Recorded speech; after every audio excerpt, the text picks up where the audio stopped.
దాన ధనమునకి అంటే సంపదకి మూడు అవస్థలు ఉంటాయి. దానము, భోగము, నాశము అని చెప్పని.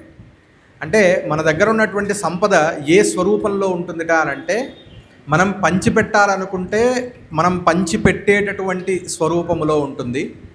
లేదు అని అంటే మన కోసం మనకది ఉపయోగించుకుంటూ, భోగము అని అంటే మనకి అనుకూలముగా దాన్ని ఉపయోగించుకోవటం ఉంటే అది మనకి అనుకూలంగా ఉపయోగించుకోవటానికి సాధనగా ఉంటుంది. మూడవది నాశనము, అంటే నశించిపోయేటటువంటి అవస్థ. ఇలా సంపదకి మూడు అవస్థలు చెప్పారు.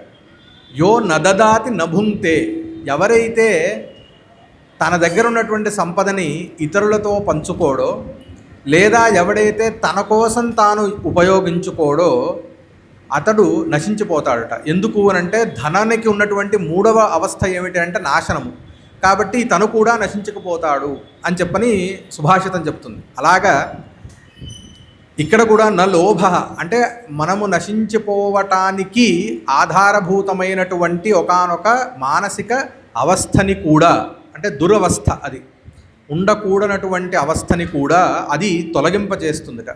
అలాగే నాశుభామతి అంటే ఇతరులకి మంచి కాకూడదు అనేటటువంటి ఒక బుద్ధి ఏదైతే ఉంటుందో అశుభామతి, లేకపోతే ఎప్పుడూ నాకు మంచి జరగదు అని ఒక నెగటివ్ ఏదైతే థాట్ ప్రాసెస్ ఉంటుందో అది కూడా తొలగిపోతుంది అని చెప్తున్నారు.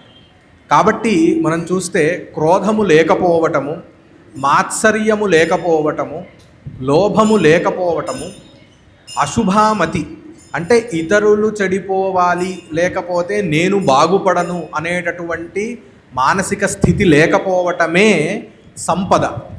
ఇటువంటి సంపద మనకి శ్రీ సూక్తం ద్వారా మనము గనక ఉపాసన చేయగలిగితే మనకి కలిగేటటువంటి సంపదగా శ్రీ సూక్తమే మనకి ఉపదేశిస్తూ ఉన్నది.